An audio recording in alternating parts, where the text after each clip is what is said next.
송인옥 센터장님이 장애인 활동 지원사의 인권 침해 사례를 얘기하면서 장기요양요원을 굉장히 부러워하시는 것 같습니다. 부럽습니다. 네. 그래서 저희는 처우 개선 조례도 있고, 그 다음에 여러 가지 법령에서 장기요양요원의 인권을 보호한다고 하지만, 현장의 실태는 그렇지 않다는 것을 말씀드려야 될 것 같습니다. 네. 그 늘푸른 돌봄센터는 잠깐만요. 네, 좋은 돌봄을 제공하는 즐거운 일터 공동체를 지향하고 있습니다. 저희 주요 사업으로는 재가장기 요양 사업으로 방문 요양, 방문 목욕, 주야가 보호 서비스를 제공하고 있고요. 1인 독거 노인들의 안전하부 확인하는 노인 맞춤 돌봄 서비스, 가사 간병 방문 서비스, 돌봄 SOS 서비스 여러 종류를 하고 있는데요. 이 내용들이 주야간 보호만 그 이용 시설로 오시는 거고, 나머지는 저희 직원이 한 160명 정도 되는데 대부분 그 방문을 해서 서비스를 제공하는 그런 역할들을 하고 있습니다. 그래서 방문하면서 업무를 하시기 때문에 이 사적 공간으로 들어가시는 거잖아요. 그로 인한 여러 가지 인권 침해가 발생하는 것 같습니다.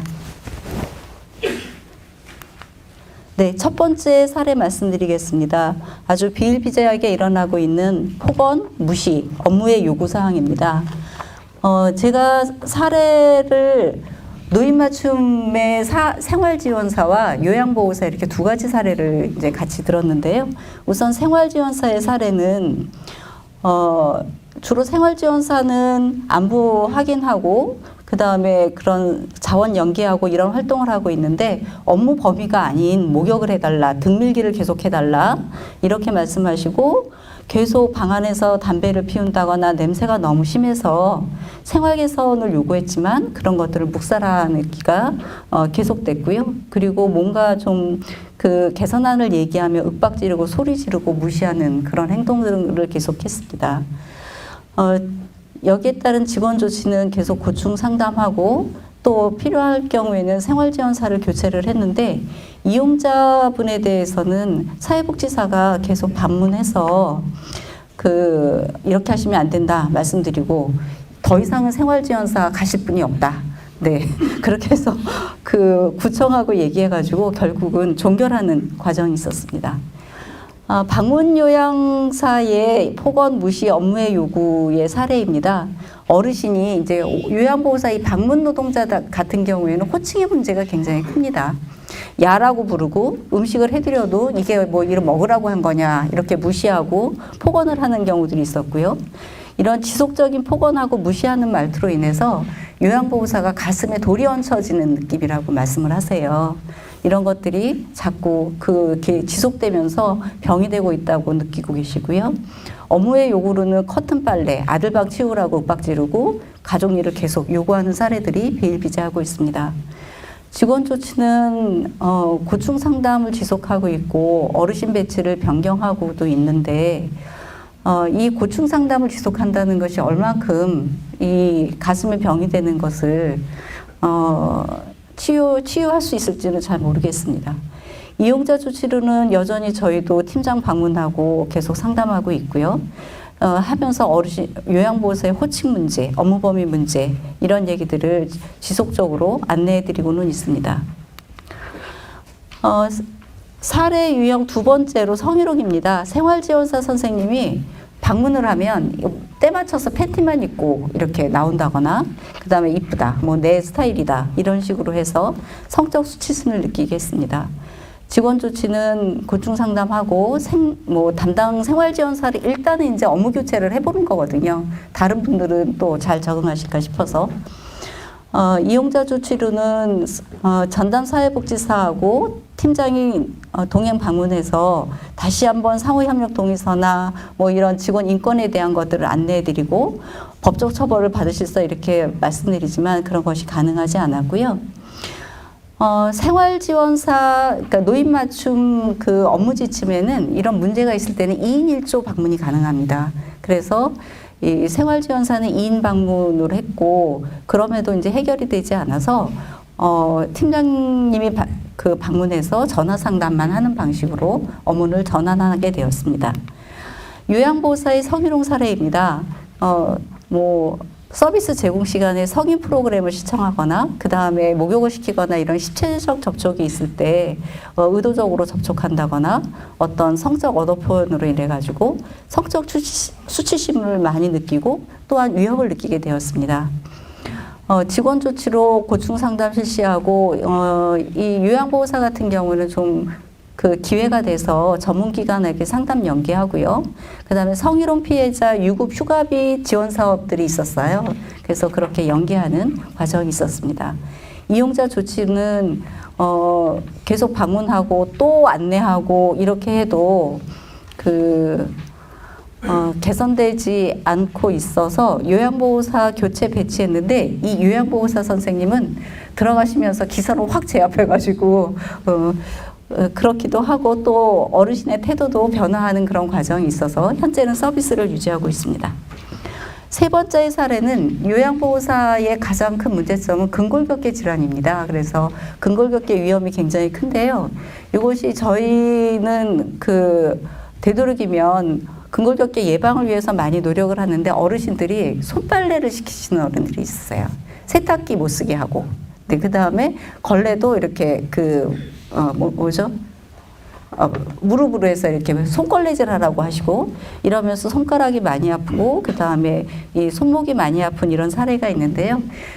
저희가 매년 근골격계 증상 조사를 하거든요. 23년에 조사한 결과 저희 선생님들의 34%가 근골격계 질환을 알고 계신 걸로 나타났습니다. 직원 조치 사항으로는 저희가 노인 일자리 선생님이 있어서 돌봄 인력을 추가 배치해서 지원을 한다거나 그 다음에 의료적 처치를 받게 하고 휴식 및 스트레칭을 권유하면서 예방과 치료를 같이 병행하는 과정이 있었습니다. 이용자 조치 사항은 이렇게 말씀을 드려도 세탁기 구입 잘 안 하십니다. 네, 그래서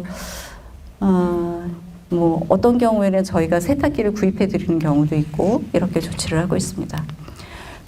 그 밖에도 CCTV 설치 문제가 있습니다. 요새 CCTV 많이 설치들 하시거든요. 그런데 사전에 고지하지 않습니다.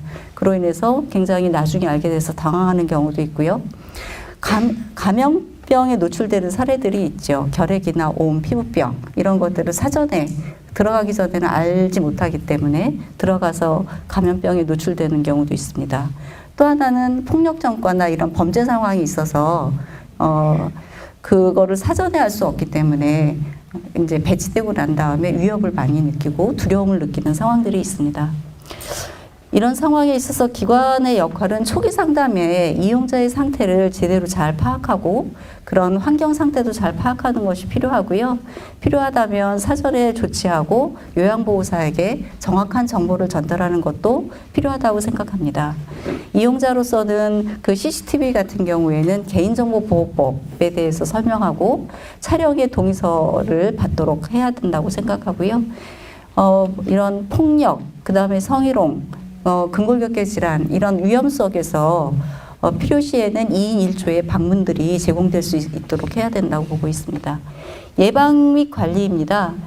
계속 말씀드렸지만 이용자 관리에서 가장 중요한 것은 초기 상담할 때 이용자의 상태를 제대로 파악하는 거고 대응 계획을 적절하게 수립하는 거라고 생각을 합니다.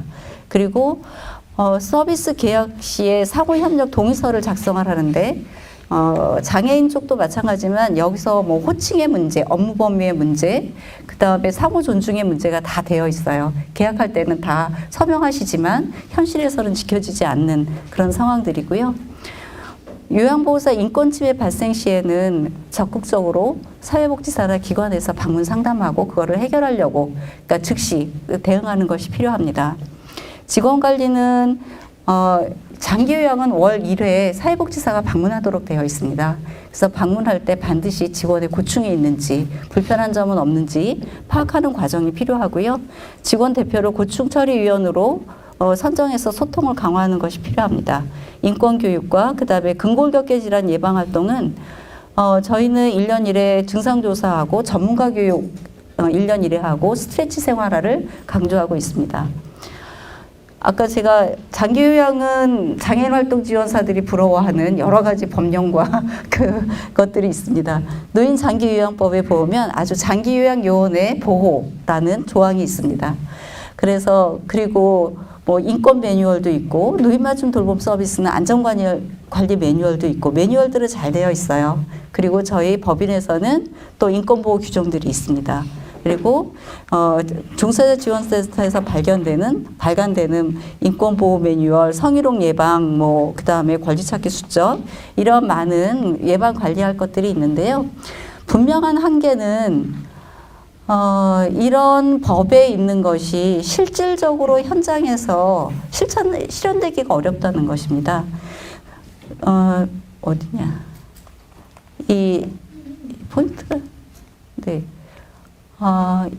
장기요양 요원의 보호라고 되어 있는데 고충의 해소를 요청하는 경우에 업무의 전환 등 적절한 조치를 취해야 된다. 네, 해도 되고 안 해도 되는 거고요. 업무의 전환을 한다는 것은 또 다른 요양보호사가 그 자리에 들어가야 된다는 거죠. 그래서 이것은 절대로 해결점이 될 수 없는데 여기서는 장기요양 요원의 보호라고 해서 법에는 이렇게 명시되어 있습니다. 그리고 재가 장기 요양 기간도 이런 것에 구체적으로 이제 이용자를 잃을까봐 적극적으로 대응하기 어렵고 요양보호사도 일자리를 잃을까봐 네, 참고 지내는 경우가 많기 때문에 인권 침해의 문제가 수면에 드러나지 않고 묻히는 경우가 허다하다고 생각을 합니다.